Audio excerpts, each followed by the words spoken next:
Donc bonjour à tous, je suis contente de vous accueillir aujourd'hui pour cette première séance des samedis de l'association où nous rencontrons des chercheurs autour de sujets toujours autour du cheval. J'aimerais tout d'abord présenter mes vœux à tous les membres de cette association, hein, que cette année soit prospère en recherche et en résultats. J'aimerais dans un second temps, du coup, faire le bilan de l'année qui a été assez riche. Euh, je suis contente qu'on ait pu poursuivre du coup tout le travail de divulgation scientifique sur les réseaux sociaux, donc notamment Facebook. On a eu l'ouverture d'une page Instagram donc, qui en ce moment est malheureusement en suspens parce que donc c'est moi qui la tiens et j'ai beaucoup de mal à m'y consacrer. Donc il faudrait relancer ce projet de divulgation sur Instagram, mais du moins Facebook fonctionne très bien et continue de diffuser des informations sur les manifestations scientifiques et autres articles.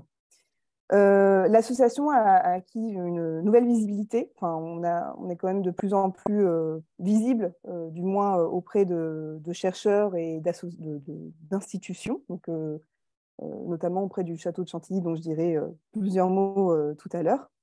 On a eu l'occasion aussi d'entendre la soutenance de notre vice-présidente Diane de Camproger, qui a pu soutenir sa thèse l'année dernière avec brio. Donc, elle a maintenant le statut de docteur. Donc, encore une fois, toutes nos félicitations, Diane. Euh, on est content aussi de pouvoir poursuivre les rendez-vous euh, chaque mois lors d'un samedi où on a l'occasion d'inviter des membres de l'association, voire des membres qui sont externes à cette association. C'est toujours un moment d'échange assez enrichissant autour de sujets divers, toujours autour du cheval, dans des sciences humaines très diversifiées. Donc, on peut tout à fait entendre des choses en histoire, en sociologie, en lettres. Donc, c'est toujours euh, très intéressant d'entendre ces interventions. Je passe d'ailleurs un message, les places sont toujours disponibles pour les prochains mois. Donc, si jamais vous êtes intéressé, il faudra nous adresser un mail pour pouvoir programmer votre intervention sur un sujet de votre choix. Toutes ces vidéos sont disponibles sur notre chaîne YouTube, ce qui permet notamment de continuer de diffuser euh, ces interventions, même si il n'est pas possible de se connecter en direct sur le lien le samedi en direct du coup. Notre gros projet de l'année, donc de cette année 2023, va avoir lieu donc, au château de Chantilly, donc au musée du cheval, que je tiens particulièrement à remercier pour nous accueillir dans ces lieux quand même assez euh, emblématiques.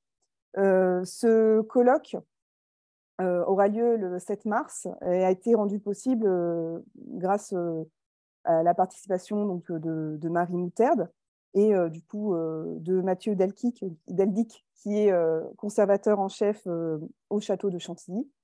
Nous sommes en train de finaliser la tenue de ce colloque sur place à Chantilly. Et ce colloque aura pour thème les mémoires, là où les mémoires autour du cheval, et se veut être un colloque pluridisciplinaire, transdisciplinaire, on a reçu beaucoup de propositions de communication, et il semble que ce colloque ait suscité un certain intérêt auprès de chercheurs. Le programme sera communiqué dans les prochaines semaines, mais je peux d'ores et déjà vous indiquer qu'il y aura des tables rondes en archéologie et en histoire, en anthropologie, en sociologie, en histoire des arts, en lettres, et il y aura des interventions autour de la place du cheval dans le musée et autour de sa conservation au sein de ces musées. Donc, des questions qui sont assez intéressantes à développer et qui montrent finalement que le cheval peut avoir une réelle place au sein des sciences humaines et sociales. Euh, Par la suite, nous aimerions beaucoup publier les actes du colloque. Donc, c'est une question qu'on est en train d'étudier plus en détail. Donc, évidemment, nous sommes ouverts à toute proposition de participation pour organiser ce colloque. Ça peut être tout à fait une participation sur place pour pouvoir accueillir les participants et puis du coup voir ces fameuses interventions.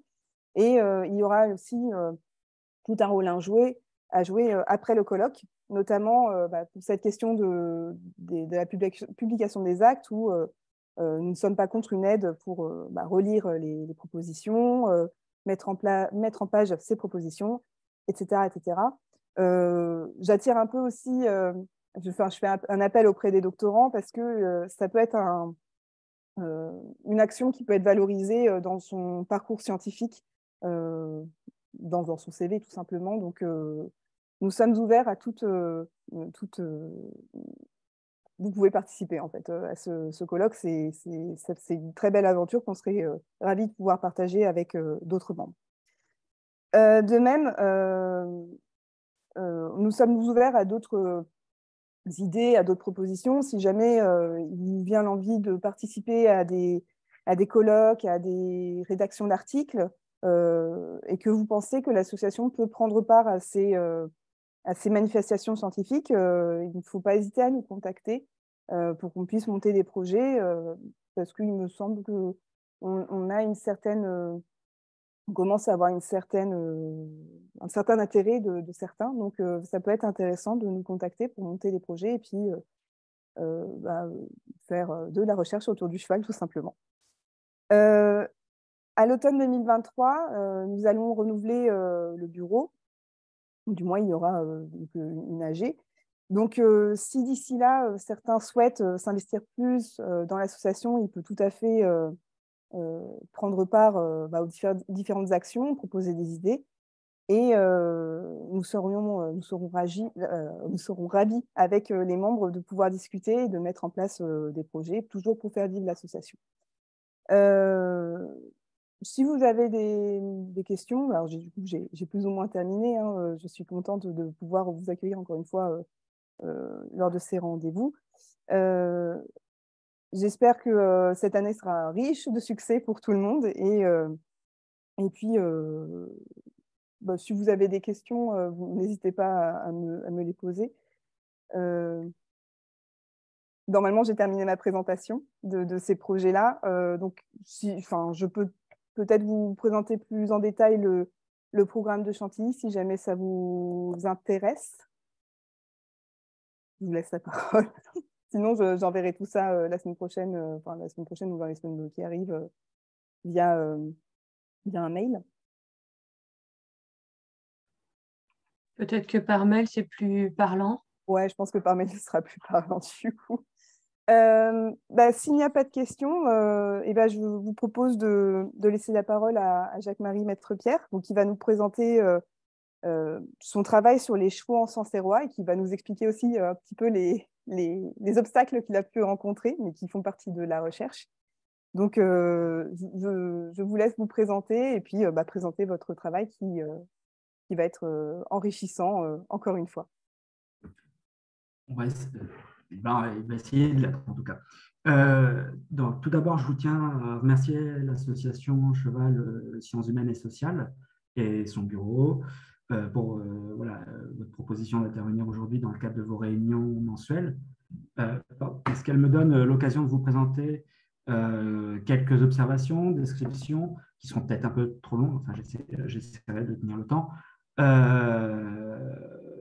Et je tiens également aussi à remercier plus particulièrement une personne qui est présente aujourd'hui, qui, par ses questions, ses remarques, a sans aucun doute bien alimenté ma réflexion en amont de cette présentation.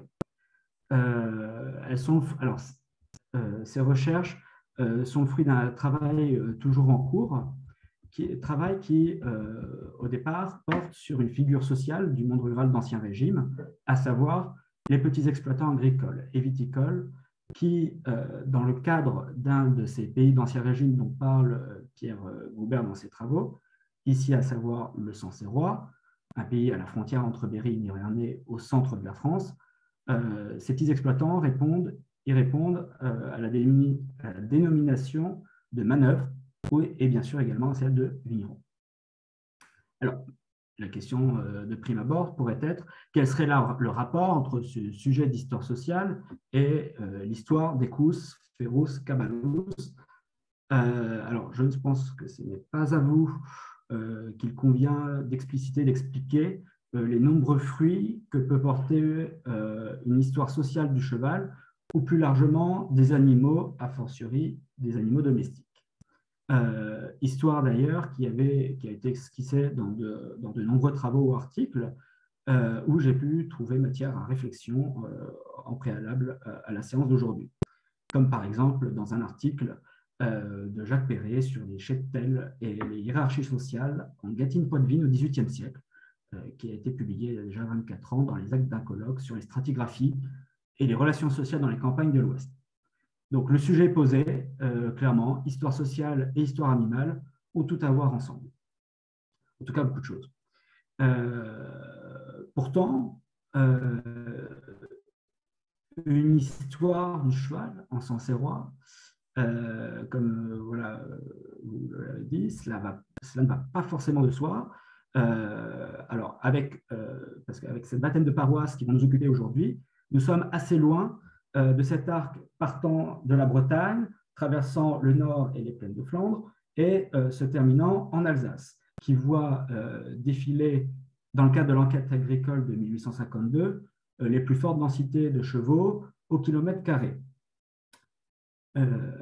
Et déjà, en fait, en 1786, pour une enquête sur les, je cite, questions relatives à l'agriculture, diligentée par alors toute jeune assemblée provinciale du Berry, le subdélégué de Sancerre, une sorte de sous-préfet avant l'heure, si j'oserais une comparaison bonne à faire hurler tout moderniste qui se respecte. Plusieurs questions s'intéressent en trait aux chevaux. La première, n'est-il des chevaux dans le canton? Non. Y a-t-il des étalons dans l'arrondissement? Non. Des juments marqués pour les étalons? Non. C'est donc après avoir noté ces constatations sans appel, à première vue, et qui laissent entrevoir une rareté des équidés en Sancerrois, que je vous propose néanmoins de partir à la recherche du cheval en Sancerrois au cours de ces XVIIe et XVIIIe siècles, et ce, en 3 temps. Tout d'abord, en évoquant plus largement la présence des équidés dans la province berrichonne, du côté du Berry. Je poursuivrai en évoquant ceux qui sont à l'ombre du cheval. Je veux bien parler, bien sûr, des substituts utilisés dans les tâches potentiellement d'habitude dévolues aux chevaux. Enfin, dans une ultime partie, que j'aurais envie de nommer le cheval retrouvé, je compte traiter des voies archivistiques qui permettent, in fine, de retracer une présence équine certaine dans le Sancerrois à l'époque moderne. Mais depuis 4 minutes désormais, je n'arrête pas de vous parler de Sancerrois. Que puis-je entendre par Sancerrois? Tout simplement une vingtaine de paroisses, communes modernes pour les non-historiens, ou les historiens les personnes non averties aux joies et aux charmes de l'Ancien Régime, qui forment donc ce pays qui est le Sancerrois, un pays situé donc au cœur de la France, en Berry, limitrophe du Nivernais, avec uniquement la Loire pour séparation, un pays d'élevage, certes, mais au vin, surtout dans ces dernières dépressions orientales de la Champagne berrichonne céréalière, et un élevage bovin quand on poursuit à l'est de la Champagne berrichonne, dans le Val-de-Loire, dans cette fine bande de terre qui longe la Loire. Au cœur de ces 20 paroisses, des coteaux, le fameux Piton de Sancerre, entre autres, largement couverts de vignes. En effet, à l'époque qui nous occupe, à savoir à partir du milieu du XVIIe siècle, le canal de Briare est ouvert et l'appel du marché parisien pour les vins de Sancerre ne sont faits que plus ressentir. Et donc, on assiste à un développement du vignoble assez net. Donc, le Sancerrois présenté, je vous propose de suivre un petit peu les recommandations d'un homme, d'un pays muletier, à savoir celui de la Méditerranée, Brodel, qui, parlant du Beauvaisis de Goubert, évoquait un si petit pays. Donc, à défaut de réaliser une étude comparative, et avant de se plonger au cœur de ces 20 paroisses, je vous propose d'explorer un petit peu le monde des chevaux berrichons des XVIIe et XVIIIe siècles. Alors, en tout premier lieu, il convient d'indiquer que la présence équine, et notamment comme animal de première importance dans les travaux des champs en Berry, est ancienne.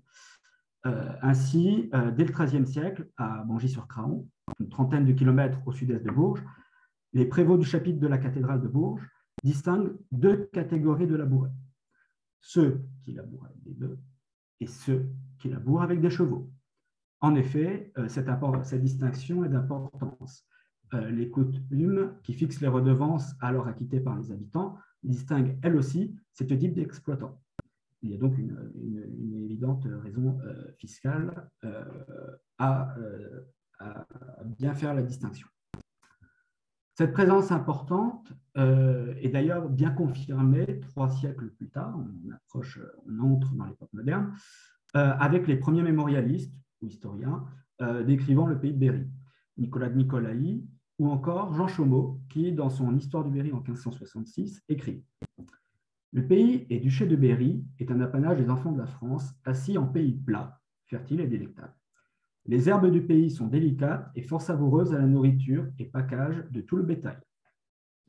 Nous voyons aucun lieu être très abondant en blé, qui toutefois n'ont vin ni vigne, et bien peu de bois et prairies. Les autres ont blé et vin, n'ont aucune prairie, ni package pour l'entretènement de leur bétail. Mais le pays de Berry est enrichi et ennobli de tout ce qui rend les autres défectueux.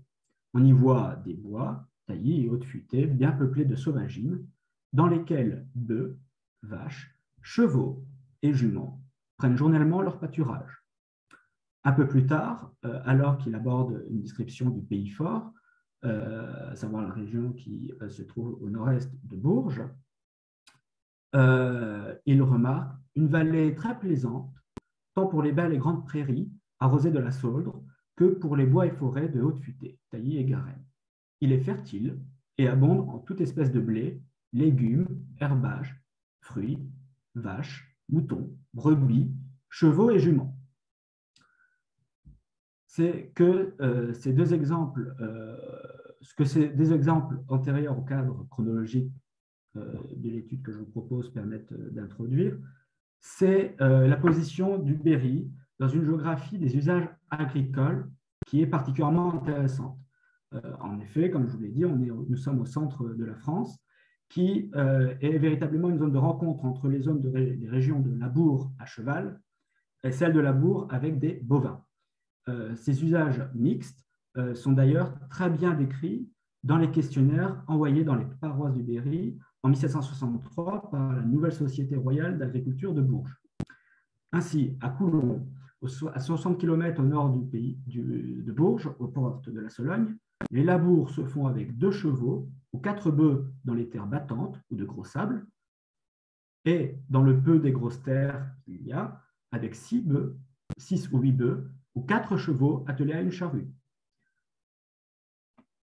On l'on prend ces 10 bestiaux communément à l'âge de 3 ou 4 ans, qu'il se fait des achats de chevaux de certains marchands forains du Poitou. Cet exemple de Coulon est répété à travers les réponses de nombreuses autres paroisses obtenues par la société, qui couvrent de façon assez homogène la province, que ce soit sur l'actuel département du Cher ou l'actuel département de l'Indre. Et il faut bien admettre que les réponses, notamment sur les questions du gros bétail, des bovins et des chevaux, et de leurs usages, se ressemblent. Les traits principaux, tant sur l'usage dédié au labour des terres plus légères, que le nombre de chevaux pour une charrue, 2 ou 4 selon le type de terre, ou encore l'âge auquel les chevaux sont utilisés pour les labours, se recoupent. 2 ans ou 30 mois, 3 ans pour d'autres. À quelque chose près, nous obtenons une moyenne où les écarts sont quand même réduits. Sur l'origine des chevaux, en revanche, les réponses diffèrent. Quelques réponses évoquent une origine locale. D'autres, qui sont majoritaires, évoquent principalement des chevaux poitevins, mais aussi de Franche-Comté ou du Bourbonnais, qui, pour cette dernière région, est une région voisine du Berry. Donc, les échanges se font vraisemblablement assez facilement. Ces origines influent d'ailleurs sur le prix. Ainsi, dans la paroisse de Marmagne, à proximité immédiate de Bourges, ceux du Poitou et de Franche-Comté s'achètent de 200 à 250 livres, tandis que ceux du Bourbonnais, eux, coûtent seulement de 80 à 120 livres au milieu du XVIIIe siècle. À cette diversité des prix selon leurs origines, il est également important de noter des différences de prix selon les lieux d'achat et les différentes parties du Berry. Ainsi, en Sologne, nous avons des prix qui s'échelonnent de 60 à 120 livres. À Néronde, une petite bourgade à mi-chemin entre Bourges et Nevers, toujours la même époque, milieu du XVIIIe siècle, les prix s'échelonnent, quant à eux, de 150 à 200 livres. On est déjà assez loin des 60 livres de départ en Sologne. Enfin, au Pays Fort, au nord-est de Bourges, les prix montent jusqu'à de 200 à 250 livres. Alors, par quel canaux d'échange ces échanges de chevaux passent-ils? On retrouve à travers les archives judiciaires ou notariales un certain nombre de chevaux, de marchands de chevaux, qu'il serait assez intéressant de suivre dans leur parcours à travers différentes sources, à chercher potentiellement sur plusieurs dépôts. Ce que je n'ai pas eu le temps de faire dans la présentation d'aujourd'hui, bien entendu, mais invitation aussi à une oreille attentive et ayant du temps et une volonté de voyager un petit peu dans les pays du centre de la France. Il y a là, je pense, un beau sujet de recherche. Et donc, parmi 11 affaires retrouvées dans les archives de la série B des archives départementales du Cher, à travers un dépouillement non exhaustif, soyons bien clairs, on retrouve quelques affaires. Par exemple, en 1720, devant le bailliage de Bourges, Jacques Petit, marchand de chevaux, demandeur en paiement d'une somme de 380 livres, prix de la vente de 2 chevaux contre le sieur de Chambellan du Genetois. Toujours quelques temps après, en 1737, devant un notaire de Bourges, maître Charles Callier, se présente un certain Jacques Monet, marchand de chevaux, logé temporairement à Bourges, à l'Auberge du Soleil, se plaignant que, après avoir engagé à son service, de Pâques à la Saint-Martin diverses, c'est-à-dire novembre, Antoine Picot, pour les conditions suivantes, à savoir un dégage à la hauteur de 40 livres d'argent, un chapeau valant 40 sous, 5 quartiers de cambrai, de toile bien sûr de cambrai, plus des guêtres et des souliers. Le dit Picot l'aurait quitté au bout d'un mois, débauché par 2 autres confrères du plaignant, de quoi il se propose de réclamer des dommages et intérêts. Clairement, on voit là une activité assez importante et surtout des interactions à travers des réseaux d'échanges qui seraient, je pense, à travers ce genre de sources, facilement, en tout cas, il serait possible de reconstituer. Autre signe de la présence d'un élevage local, les haras. Alors, d'après les statistiques du Cher, par le préfet Lucé, au début du XIXe siècle, Sully, ministre d'Henri IV, qui était largement possessionné dans la région, avec bien sûr ses terres de Sully-sur-Loire, mais également la principauté de Boisbel, en plein cœur du Berry, d'où il créa une ville nouvelle, en Richemont. En 1601, le roi lui ordonne de faire venir des poulains de son haras de Mehun-sur-Yèvre, dans la vallée d'Yèvre, donc entre Bourges et Vierzon, qui était alors le seul où l'on élevait des chevaux pour le roi.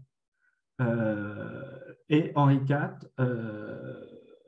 écrivit à la reine Elisabeth Ier d'Angleterre pour lui envoyer de beaux chevaux provenant de ses haras du Berry.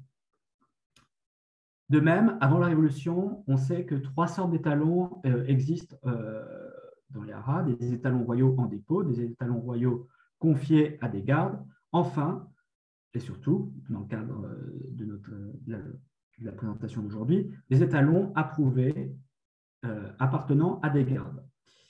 Les étalons du Berry sont compris dans cette dernière catégorie. En effet, c'est en 1704 que des haras sont établis dans la province, mais en fait, il faut bien attendre 1766 pour que ces établissements soient correctement organisés. Et parmi les étalons envoyés à cette époque, on signale le Minotaure, un certain cheval Minotaure, de race danoise, et un autre taureau dont je n'ai pas réussi à trouver la provenance. Mais si c'est bien au XVIIIe siècle que les haras prennent toute leur importance, on retrouve dans les archives du présidial de Bourges un certificat par Jean de Pelard, sieur de Genouillet, inspecteur des haras, qui constate que la dame Goutot Vavruby, qui est fermière de la seigneurie de Sagonne, à côté de Néronde, donc entre Bourges et Nevers, est détentrice d'un cheval étalon du roi pour saillir les cavales, et ce en 1682. Au regard de toutes ces observations, on voit que la place du cheval en Berry n'est donc pas minorée. Toutefois, à l'aune des plongées documentaires, notamment dans les Beaux-à-Châtel en Sancerrois, la part des chevaux, dans un premier temps, dans mes recherches, pris à bail, est sinon dérisoire, en tout cas faible. C'est ce que j'ai pu constater. On aura l'occasion d'y revenir.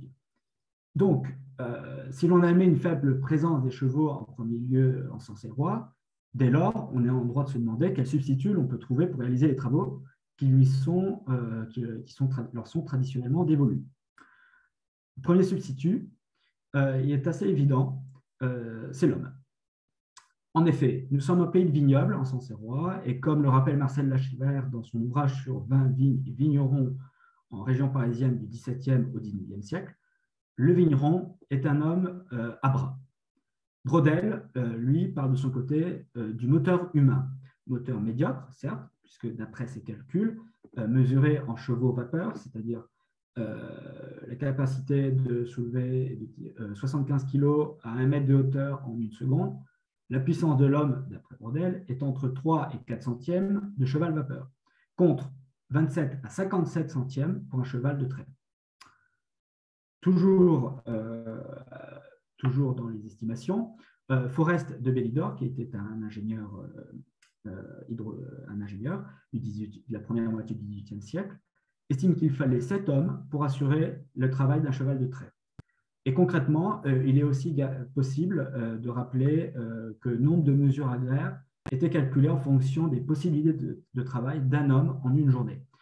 Par exemple, on estimait qu'un homme pouvait faner à peu près 0,4 hectares de prés en une journée, labourer de 0,3 à 0,4 hectares, et ainsi de suite. On trouve également, notamment dans les mesures pour mesurer les vignes, les termes de domée ou de journée, qui désignent tout simplement la quantité de vignes que pouvait entretenir un homme en une journée.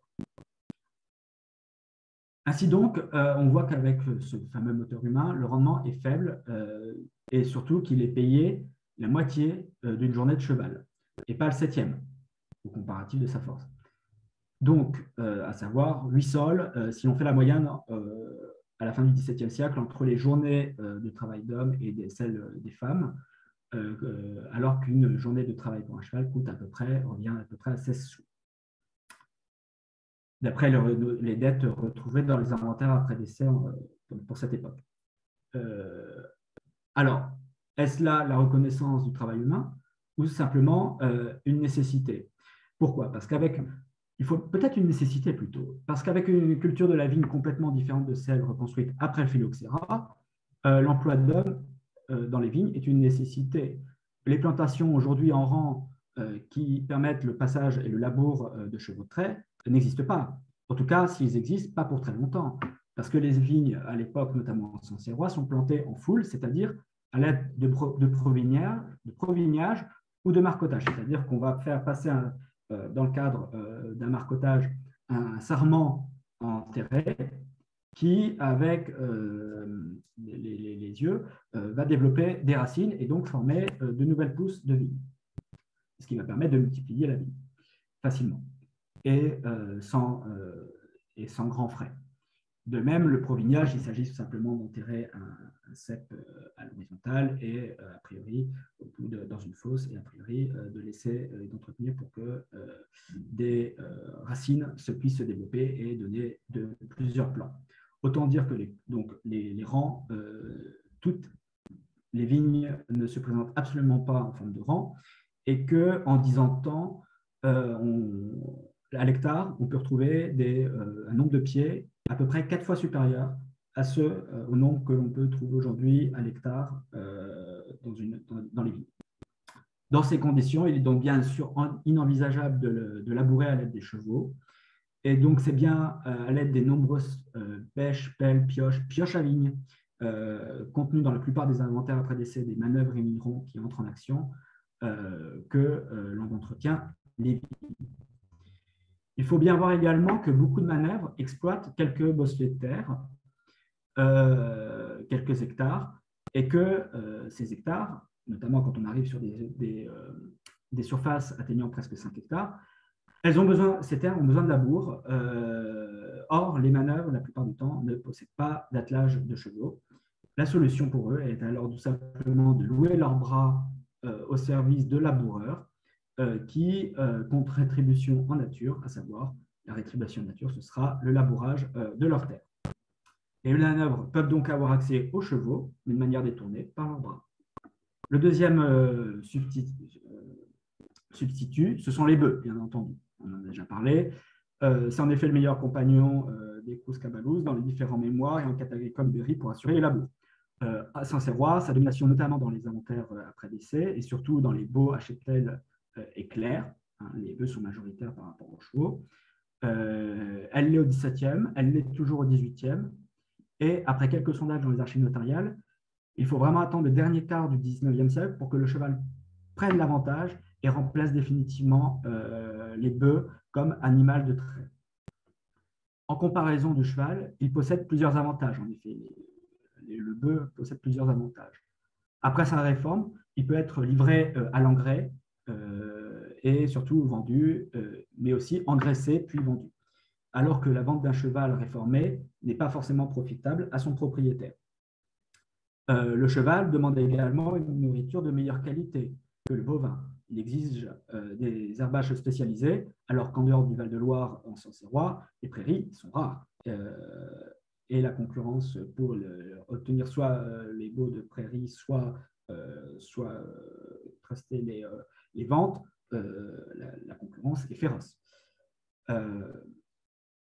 Alors que voilà, a priori, le bœuf se contente, lui, de paille mélangée à du foin. Troisième et dernier substitut que j'ai pu trouver au cours de mes recherches, on revient dans les équidés, dans la famille des équidés.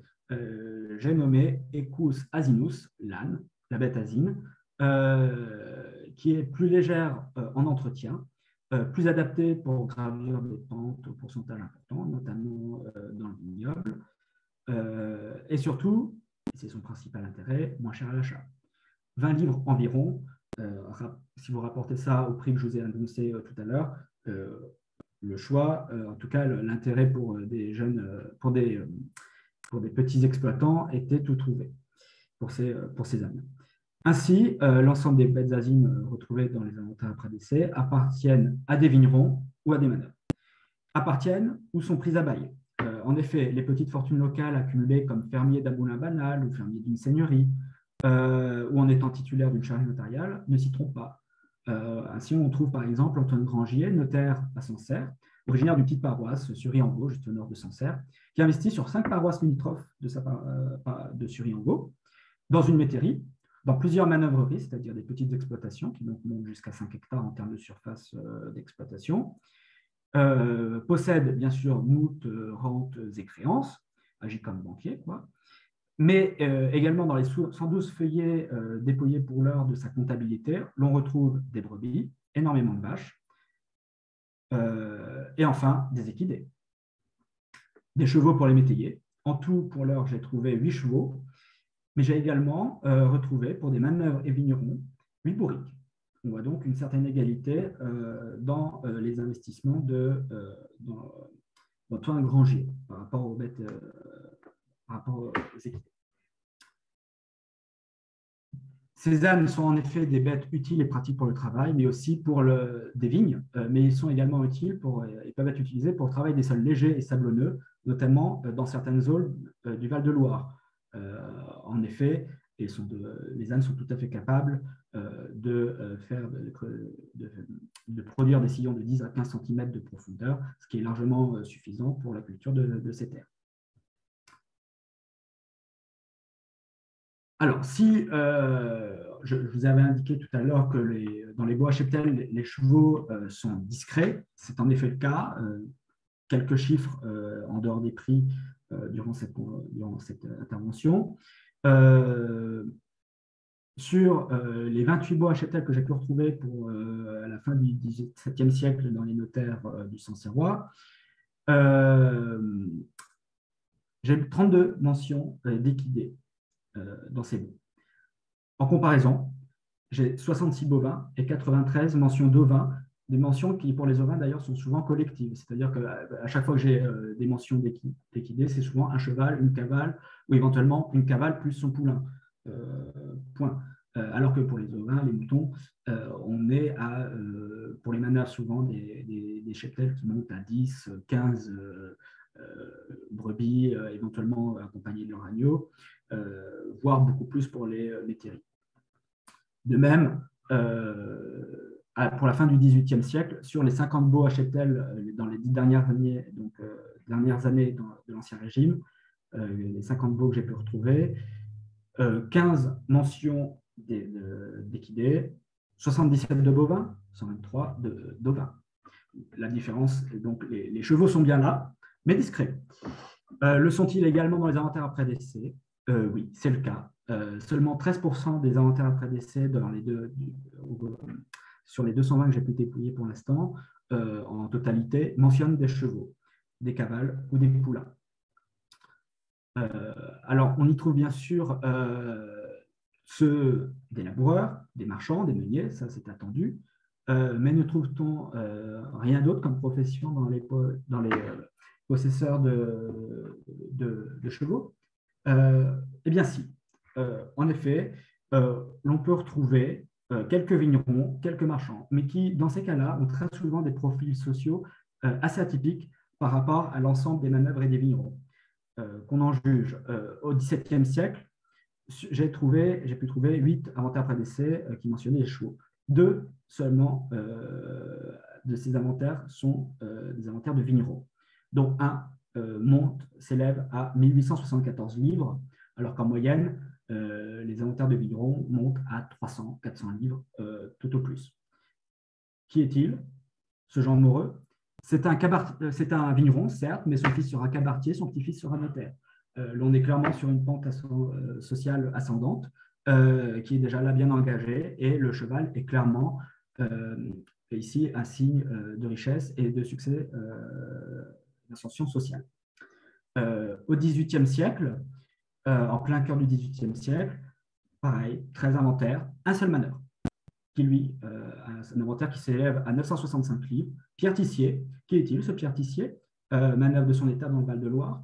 C'est tout simplement le cadet d'une famille de laboureurs, dont la fille épousera un laboureur. Certes, c'est un manœuvre, mais un manœuvre temporaire, qui arrivera à retrouver la possession d'un attelage complet de chevaux.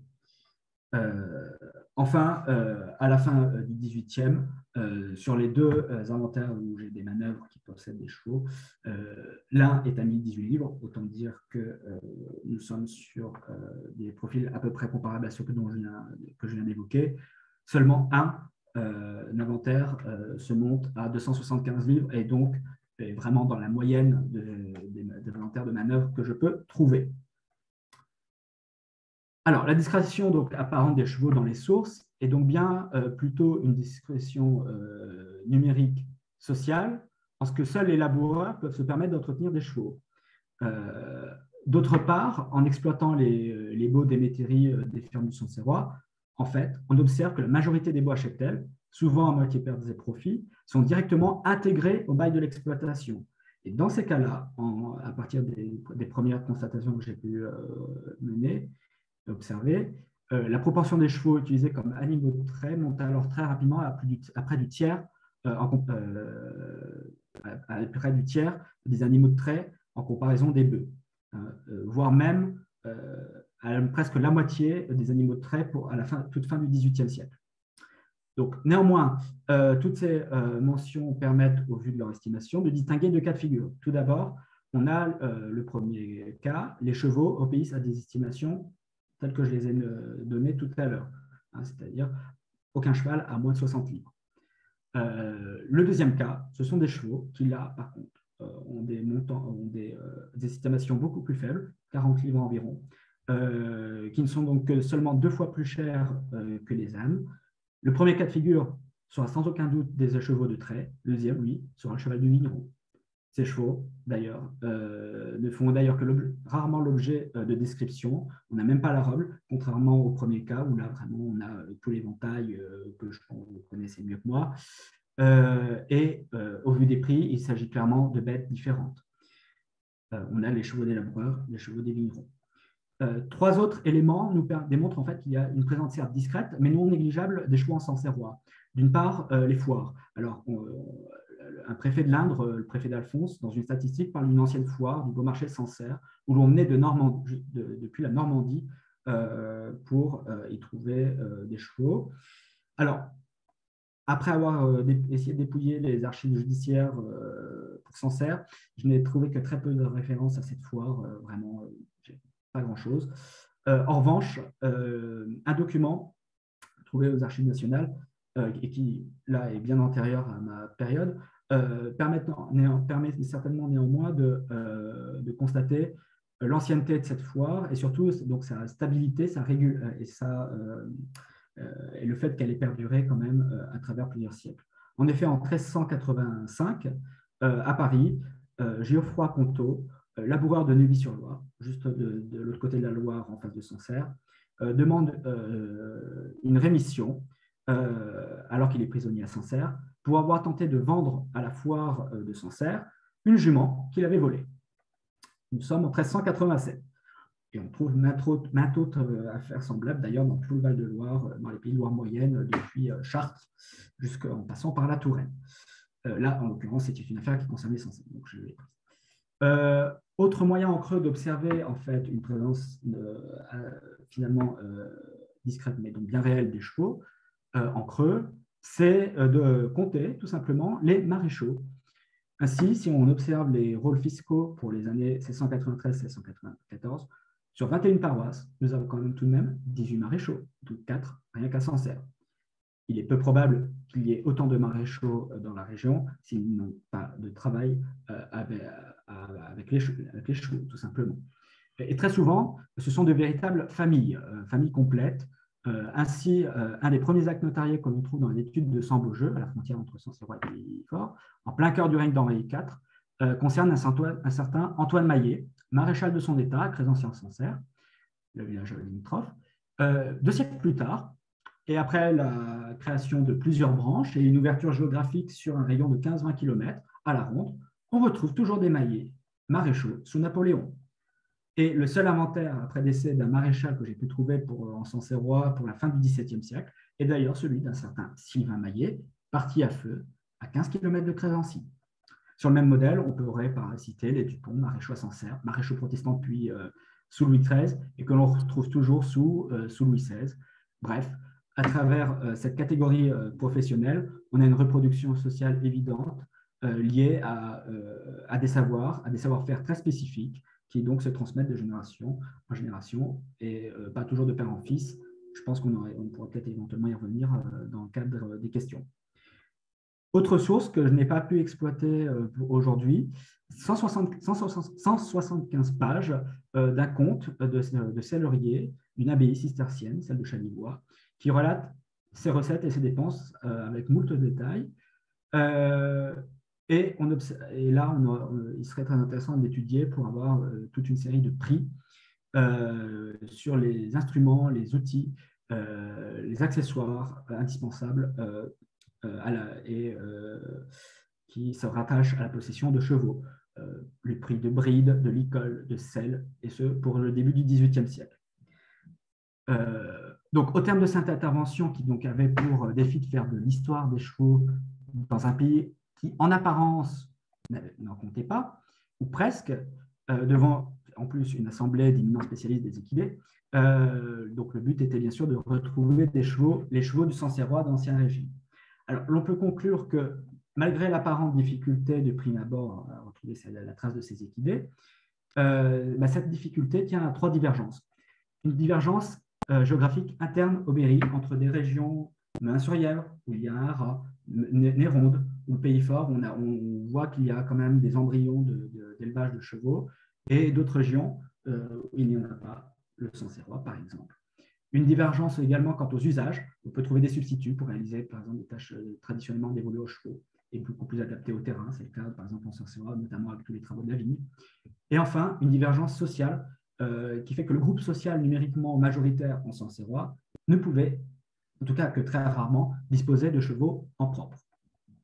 Toutefois, la diversité des sources, qu'elles soient administratives, fiscales, notariales, judiciaires, comptables, du fort privé, grâce à ces sources, il est possible de réaliser une histoire, sinon totale, à tout le moins de tracer des voies pour des recherches plus approfondies pour ceux que cela intéresse. Je vous remercie pour votre attention et me tiens à votre disposition pour les questions et je vous prie de m'excuser pour le léger dépassement de temps.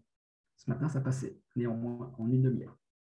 Je ne sais pas comment, enfin, je ne sais plus comment, mais ça passait. Non, mais c'était très bien, hein. Même si ça a un petit peu dépassé, entre guillemets, c'est pas grave, hein. C'était très intéressant. J'avais des questions. Alors, je ne sais pas si Bleuhen veut commencer, je suis sûre qu'elle en a plein, Bleuhen. Oui, mais je vais plutôt terminer. D'accord. Moi, j'en ai une. Donc, apparemment, tu as exploité donc, la série B, de ce que j'ai pu comprendre dans certaines archives, C'est ça. où tu avais des marchands de chevaux, c'est ça? Exactement. Est-ce que, il y avait des descriptions des bêtes avec la couleur de la robe ou des particularités physiques par hasard? Alors, en tout cas, pour les pièces que j'ai pu voir, non. Ok. Non. En revanche, alors sur les particularités physiques, on a quand même toutes ces enquêtes plutôt donc qui datent plutôt de la fin du XVIIIe siècle, qui elles sont beaucoup plus précises. Bien sûr sur l'aspect physique, les origines géographiques, ça on en a parlé, les usages, bien entendu, les inventaires après décès, et parfois aussi les baux à cheptel, dans le cadre de chevaux qui, pour le coup, là, par contre, arrivent à coûter un certain nombre de livres. On est vraiment sur là, pour le coup, des chevaux de manière très claire. Alors, à défaut de préciser la taille, on précise toujours la robe, très souvent, très très souvent. Sous poil jaune, sous poil de rat, gris, noir, enfin 2B. Enfin, voilà, je pense que vous les connaissez, voilà, c'est ce que je disais, je pense que vous les connaissez mieux que moi, mais j'en ai trouvé un certain nombre. Ok, ouais, parce que c'est étonnant justement d'avoir des chevaux qui passent du simple au double. Enfin, en termes de prix, donc c'est un peu frustrant quelque part finalement de ne pas savoir pourquoi il coûte si cher alors que pour une dénomination donnée, on n'est pas plus de détails et qui justifierait par exemple qu'il coûte 60 livres ou 120 livres. Alors, on n'a peut-être pas plus de détails, mais le simple fait déjà que quand ça coûte 60 livres ou beaucoup plus, et que là, on est les robes d'indiquer, alors que pour ceux de 40 livres, on peut oublier les robes, montre très clairement qu'il y a une différence physique. Oui, j'ai à manière, peu près les mêmes archives, généralement, c'est pour ça que ça m'a fait réagir du coup. voilà, donc voilà, de toute manière, là, ce sont en fait, des déductions que l'on obtient en creux, en fait, en recoupant aussi la catégorie sociale des propriétaires, où l'on voit que voilà, quand c'est des chevaux de 40 livres pour des vignerons, on se doute bien que ce sont des chevaux qui vont servir voilà, de transport un peu, mais clairement qui vont être peu utilisés pour des labours, en tout cas, sauf dans le cadre de vignerons qui auraient également des terres agricoles à entretenir. Et en termes de dénomination, c'est toujours le terme cheval qui revient ou est-ce que, moi pour la période médiévale, j'ai bien roncin, palefroid, acné qui donnent quand même une indication? Alors là, honnêtement, alors, cheval, on va le retrouver quand même très souvent, hein. On va trouver bien sûr le terme de cavale à la place de celui de jument. Jument, on retrouve également avec poulain, pouline. Globalement, c'est les termes que j'ai pu trouver. Donc pas de spécification sur le potentiel rôle qu'il pourrait avoir. Ok. Non, non, je sais que, enfin, je sais que le vecteur de recherche Jean-Marc Morisseau avait employé souvent, lui avait des chevaux où le rôle était vraiment très bien défini, hein, que très clairement. Peut-être qu'on pourrait en trouver. À l'heure d'aujourd'hui, au vu de mes dépouillements, j'en ai pas trouvé. Après, Ok. voilà, ça mériterait juste des dépouillements tout simplement. Ouais, avec un sacré travail de dépouillement, ça c'est tout un travail, ça c'est sûr. Mais ça, c'est notre plaisir aussi. Oui, quand on trouve. Quand on trouve pas, c'est pas rigolo. Du coup, ouais, je pense que je renverrai un mail. Je suis intéressée par les. Donc moi, je travaille sur la période médiévale. Et donc, tu as D'accord? mentionné qu'il y avait des archives aux archives nationales, je crois, où il C'est y avait ça. des mentions de vol de chevaux aux foires, c'est ça? Exactement. Alors, en fait, alors je ne sais plus qui exactement a réalisé ce travail, mais normalement, on doit pouvoir le trouver en ligne, je crois, sur Gallica. Mais sinon, je l'ai en format PDF. Ok, C'est un ouvrage qui en fait, donne une analyse, bon, succincte, hein, mais une analyse néanmoins, de toutes les lettres de rémission qui courent, pour faire simple, de la peste noire jusqu'au tout début du XVIe siècle pour les pays de la Loire moyenne. Pays de Loire moyenne, c'est-à-dire la région centre actuelle, pour faire simple, et éventuellement, si mes souvenirs sont bons, également l'Anjou, que j'ai ok. moins étudié, bien sûr. Mais Bon, voilà, et on a, il suffit de taper chevaux, cheval, jument, ou bien foire, il y a moins de mentions de foire. Voilà, et on trouve. ok. Bon, Bon, j'enverrai un mail pour avoir la référence exacte, avec plaisir. c'est pas dérangeant. J'ai plus de questions qui me viennent en tête. Bleuem, du coup, je pense que tu en as. Moi, j'ai juste un petit truc à rajouter. Jacques-Marie, tu dis qu'à 40 livres, le cheval ne laboure certainement pas. Est-ce que tu penses réellement qu'un type qui n'a pas l'argent pour se payer un cheval à plus de 40 livres, il va le garder dans son champ ou dans son abri juste pour transporter ses affaires à la foire, les rares fois où il se déplace? Alors, là, on peut éventuellement, en fait, dans le travail de vigne, le cheval ne peut pas aller vraiment dans les parcelles de vigne. Néanmoins, on peut supposer alors, il y a plusieurs hypothèses qu'on peut formuler. D'une part, les chevaux sont quand même utiles, puisque le travail de portage est quand même un peu important quand même quand tu es dans un pays vignoble. Ça a complètement disparu aujourd'hui, mais on a, ne serait-ce qu'en regardant l'ancien cadastre napoléonien, qui donc là est complet pour toute la région du Sancerrois, un nombre de perriers assez important quand même. À savoir, ce sont des tas de pierres importants qu'il s'agit de remonter et qui dévaleront la pente et qu'il faudra remonter, qui redévaleront, et ainsi de suite. Donc voilà, ça c'était un travail assez harassant et qui prenait, semble-t-il, beaucoup de temps. Il y avait bien sûr le travail de portage, bon, ça tu l'as mentionné en effet, sur le travail de labour. Voilà, parce que je pense que c'est ça qui t'intéresse. Probable. Un attelage à un cheval, j'ai du mal à voir, d'un point de vue technique, si tu veux. Puisqu'on me dit bien que dans le cas de la charrue, il faut à minima 2-4 chevaux. Ce qui est possible en revanche de penser, c'est qu'il y ait des associations informelles entre exploitants qui s'associent tout simplement pour former, vu qu'on est sur quand même des petites surfaces d'exploitation, qui s'associent et un jour on va labourer chez l'un, la semaine d'après ça sera chez l'autre et voilà. Et avec cela, avec un investissement finalement moindre, on arrive à former, tant bien que mal, finalement, un attelage qui peut correspondre tout à fait à nos besoins. Ça, c'est tout à fait possible. Reste à le prouver. Reste à trouver la mention. Ça serait logique. Ça serait logique. Pour l'instant, Mais la vigne n'exige pas que du labour dans son travail. Et en non. plus, un cheval, présente cet intérêt, c'est que partout où un humain passe, il passe. C'est-à-dire qu'un cheval, même s'il fait 650 kilos, pour passer au sol, il lui faut la même surface qu'un humain. Et ça, souvent, les historiens ne considèrent pas ce critère-là, en fait. Ils pensent à la charrue qu'ils imaginent, voilà, comme celle de Jean-Marc Morisseau dans les plaines non. Bah, tu as parisiennes. tout à fait, enfin, je pense que tu cites tout à fait en fait, ma représentation qui, en effet, auquel cas, est peut-être faussée. Alors après, honnêtement, je pense que quand tu as des parcelles de vignes qui viennent d'être plantées, pourquoi pas? Après 10 ans, avec du provignage, etc., je, Mais un humain honnêtement, passe, oui, alors un cheval passe. Mais ce n'est pas un difficilement gros l'humain. cheval. C'est pour ça aussi que ça peut être un cheval de 40 livres. C'est probablement une sorte de poney, en fait. Oui, Un cheval de manœuvre. C'est on est, l'équivalent du bidet breton.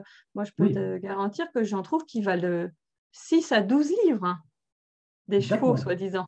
Ah oui, moi, d'accord, oui, c'est des Shetland avant l'heure, hein. C'est je des tout vois. petits machins. Et pourtant, on va les atteler aussi parce que tout ce qu'ils peuvent rendre comme service, comme tu l'as bien dit dans ta deuxième partie, hein, les substituts aux chevaux sont en grande majorité les humains. Si on peut ne pas se fatiguer en attelant une espèce de poney à son matériel, on ne va pas s'en priver. Alors après, la question, c'est le matériel aratoire. Et là, il faut bien admettre qu'au niveau des charrues, chez les manœuvres et les vignerons, j'en trouve quelquefois chez les vignerons, les plus gros. Là, au niveau des inventaires après l'essai, il faudrait que je replonge dedans, mais je n'ai pas souvenir d'avoir vu tant de charrues que ça. D'accord. Parce Vraiment. qu'en Bretagne, on trouve beaucoup de charrues, mais c'est des toutes petites qui Oui. valent 30 sols, une livre Ah 10 oui. sous. Ah oui, donc oui, C'est non, c'est pas sur pas, les. c'est du petit motoculteur, c'est pas de la grosse D'accord. charrue du bassin parisien. Donc, Oui. faut comparer ce qui est comparable aussi, quoi. C'est ça, oui, oui, non, mais complètement. Pour ce qui est de la charrue, en tout cas, qui est en cours en Sancerrois, a priori, la description du C délégué indique une oreille, charrue à roue, une oreille, euh, et on a guère plus de renseignements, en tout cas à travers, je pense que c'est pareil, ça sera des travaux que j'aurai encore à mener, hein. Je pense qu'on peut trouver plus de renseignements, notamment voilà, en se replongeant dans les correspondances agricoles qui concernent l'agriculture au niveau de l'intendance, du Berry. Bon, euh, pour l'instant, j'ai ce modèle-là et je sais que l'ARER n'est pas employé dans, dans la partie nord-est du département du Cher. Je sais qu'il est très employé en revanche dans d'autres parties, par exemple dans l'Indre, dans le Berry, on trouve énormément. On trouve énormément. Pareil, il y a toujours eu la question au niveau des substituts. Bon, il y a les bœufs, j'aurais pu parler des vaches. Je sais, en Auvergne, nous on attelle les vaches, il n'y a pas de souci. En Berry, probablement aussi. Quand on n'a rien d'autre, puisque les manœuvres, beaucoup plus souvent, à des vaches, il y en a. Une, deux, on peut aller jusqu'à 5, 6 vaches pour un liron à manœuvre. Voilà. Bon. Et dans ce cas, il met son poney devant pour diriger l'attelage, quoi. C'est ça. Comme dans beaucoup de terroirs bretons, en fait. Oui, oui, non, mais voilà, on fait avec, comme tu dis, c'est-à-dire qu'on a quand même voilà, une part quand même de débrouille, en tout cas, et de le faire avec les moyens de bord, qui est évidente. Qui est évidente. Et je pense que sur la foire de Sancerre, tu as des choses à trouver. Souvent, les foires se trouvent en pays d'interface entre deux pays d'élevage complémentaires. Donc là, ce serait à creuser, mais ça, je te l'ai déjà dit. On en avait pas. On en avait parlé. Alors, et en fait, j'ai revérifié. Hein. Bon, en série B, dans les archives de police, j'ai des mentions de la foire, d'une foire, mais là qui est dite foire au port. Et en fait, où il y a un problème de placement des différents types de marchandises. Alors, on change tout. Donc, alors, on a toute la description de la halle de Sancerre et où se placent les marchands de drapier, où se placent les daims, enfin, toute la volaille, et ainsi de suite. Et je n'ai pas les chevaux. j'ai pas les équidés. Ah, parce qu'ils ne sont pas dans les halles, justement. Voilà, c'est ça. Donc, tout simplement. Après, par contre, ce que j'avais, notamment à travers les comptes de Grangier, clairement, en fait, ce qui est bien intéressant, c'est qu'en fait, il tient ces comptes, à la place de ses chepteliers.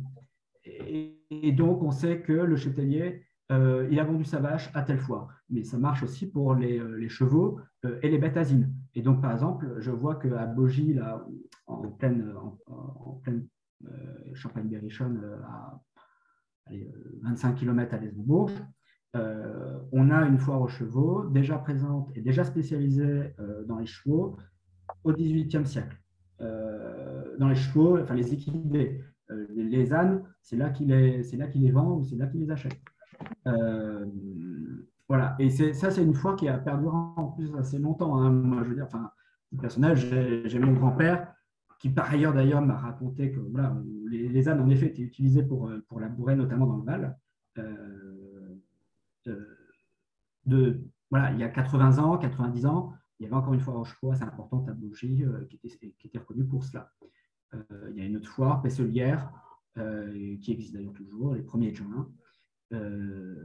Et où là, par contre, on est sur une foire beaucoup plus qui n'a pas de spécialité en tout cas, mais on y échange, enfin, on y échange, je trouve ça sans problème. Mm-hmm. Et on y échange également tout le reste, enfin, tout le bétail également. Alors, la question du bétail doit passionner François. J'allais dire que François avait peut-être une question, je crois. Oui, enfin, vous m'entendez? Oui. Oui, bon. Je voulais en fait, parce que avec Bluen, on en avait un peu parlé déjà, je voulais vous parler des familles des maréchaux. Vous avez l'air de vous étonner qu'il y ait des dynasties de maréchaux qui traversent les siècles, des dynasties d'ailleurs qui ont donné des vétérinaires la plupart du temps, puisque à partir de la création des écoles vétérinaires, les enfants des maréchaux entraient souvent dans les écoles vétérinaires. Et en fait, ça n'est pas une particularité des maréchaux, c'est une corporation comme une autre, avec une maîtrise, avec des apprentis et qui se transmettaient de préférence par filiation, ou alors, en cas de veuvage, la veuve se mariait la plupart du temps avec le premier garçon. Mais ça restait toujours à l'intérieur de la corporation. Mais ça n'est pas propre vraiment aux maréchaux ferrants. Je crois que toutes les corporations d'Ancien Régime étaient comme ça. Oui, a priori, c'est de la même manière que je trouve en effet, par exemple, alors c'est vrai que là, je n'ai pas à parler des maréchaux ferrants puisque c'était le sujet du jour, mais de la même manière qu'on peut retrouver en effet en Saint-Cyr des dynasties de meuniers. Voilà, oui, c'est pareil. Oui, c'est ça, c'est exactement pareil. Voilà. Le charpentier qui, pareil, éventuellement va transmettre. C'est des métiers qu'on était obligé d'apprendre parce qu'il y a une partie technique très importante avec la plupart du temps avec des examens. Bon, alors après, il y a tous les contrats d'apprentissage que je n'ai pas, que j'ai rassemblés. Je les ai rassemblés, je n'y ai pas encore trop touché. Parce qu'on n'a pas beaucoup besoin d'apprentis pour être manœuvre ou vigneron. Par contre, il serait intéressant justement de voir la proportion des maréchaux là-dedans pour voir la question de l'ouverture aussi à des personnes venues d'un autre horizon professionnel en tout cas. Alors, la plupart du temps, les gens qui étaient manœuvres, enfin, qui étaient apprentis, n'étaient jamais maîtres. Hein. La plupart du temps, ils n'accédaient jamais à la maîtrise. Il fallait faire partie de la famille ou bien avoir la chance d'épouser soit la fille du patron, soit la veuve aussi. Mais c'était forcément des histoires de filiation. Oui, non, mais c'est vrai que là-dessus, je vois complètement. Enfin, voilà. On est d'accord, ouais. Complètement. C'est tout. Hein, non, mais c'est vrai que oui, ça a été pas. Enfin, bon, ça c'est les deux familles que j'ai évoquées. Enfin, voilà, moi, m'ont intéressé à double titre parce que bon, bien sûr, je les voyais de toute manière. En plus, se répandre progressivement dans le sens roi, notamment les maillets. Donc voilà, je finissais par dire, ah tiens, voilà, à nouveau qui est parti dans ce coin-là, etc. Bon, et puis après, j'avais un intérêt aussi personnel, puisque bon, j'en descendais, donc comme les Dupont d'ailleurs aussi. Donc, je me suis assez bien amusé à essayer de les reconstituer. Et en effet, alors parfois, mais je crois qu'elle en avait parlé avec Bleuel aussi, on a des sauts de génération, où parfois on avait des transmissions entre oncle, neveu, qui revient ensuite au cousin. Le neveu a l'avantage d'avoir souvent un écart générationnel moindre avec son oncle. Et donc, souvent, le maître va prendre le neveu pour reprendre sa maîtrise et le neveu en question va former le fils du maître. Et ça, parfois, ça saute comme ça de neveu en cousin, en fait, quelque part. Oui, non, mais c'est exactement ça. Et là, honnêtement, pour les maillets, c'est ce qui se passe. Mais chez les Bretons, dans la capitation de 1749-1750, j'ai un nombre de noms qui revient, mais finalement, moi, je m'attendais à trouver plus de noms semblables, y compris dans une même ville. Et dans une ville où j'ai plein d'artisans du fer, je ne vais pas forcément trouver beaucoup de noms similaires. En fait, dans l'ensemble, je crois que je suis à 19 ou 20% de récurrence des noms, ce qui, étonnamment, me paraissait assez peu, en fait. Oui. Là, comme tu le dis, oui. Il faudrait que je trouve des rôles de capitation de quelques années plus tard pour comparer. Oui, alors après, sinon, il y a maintenant des bases de généalogie qui aident aussi pas mal, qui ne sont pas parfaites, clairement, et qui sont complètement tributaires, si tu veux, des sources, entre les curés qui mentionnent les professions ou pas, mais qui peuvent quand même bien aider. Je sais que dans le Berry, il y a eu beaucoup de dépouillements et ça permet quand même assez bien, justement, sur certaines professions très spécifiques, comme les maréchaux, de les pister. Sans se lancer dans le notariat qui est aussi fastidieux. Plus intéressant, mais un peu plus fastidieux.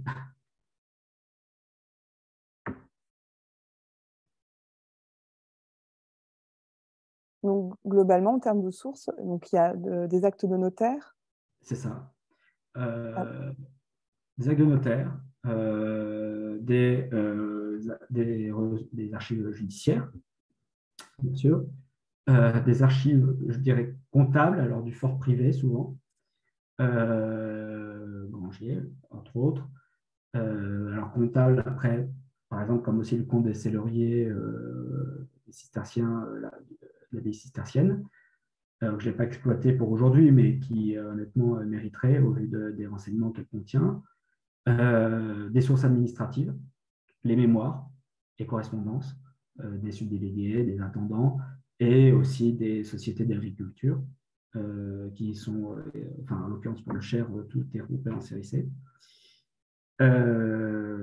Série C qui contient également des archives fiscales qui permettent notamment donc de vraiment rassembler tout, pas mal d'infos sur justement et de suivre ces familles qui évoluent dans le monde de l'artisanat en lien avec les équidés, avec les chevaux. Voilà, pas mal de travail. Entre autres, les maréchaux. Et ça, on pourrait faire en effet tout le tour ainsi de tous les artisans, de tous les types d'artisans. Ouais, c'est assez complet, mine de rien, c'est assez complet. Il fallait ça.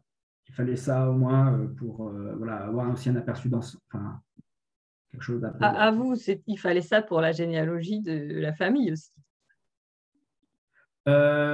Pour les maréchaux, oui, bien sûr. On aurait pu citer aussi comme autre preuve dans le Berry qu'il y a des chevaux. Alors, en Sancerrois, on n'en trouve pas beaucoup puisqu'on a quand même on a bien des voituriers, mais souvent pas plus par eau. Mais dans le Berry, on a aussi des voituriers par route, comme un certain Antoine Potier qui, en 1781, de la route de Bourges à Saint-Amand-Montrond, va se faire écraser par sa charrette. Que ces chevaux se soient emballés et on est sa levée de cadavre. Alors là, c'est la série B. Voilà, Antoine Potier, voiturier par terre. Qui a mal fini. Et un 6e arrière-grand-père, 6 fois arrière-grand-père. Donc voilà, on trouve toujours un rapport au chaud. Non, c'était super intéressant. Est-ce qu'il y a d'autres questions? Point de questions? Ok. Merci beaucoup pour cette intervention. Moi, j'ai trouvé plein de points communs du coup avec mon travail. Je vais couper tout de suite l'enregistrement.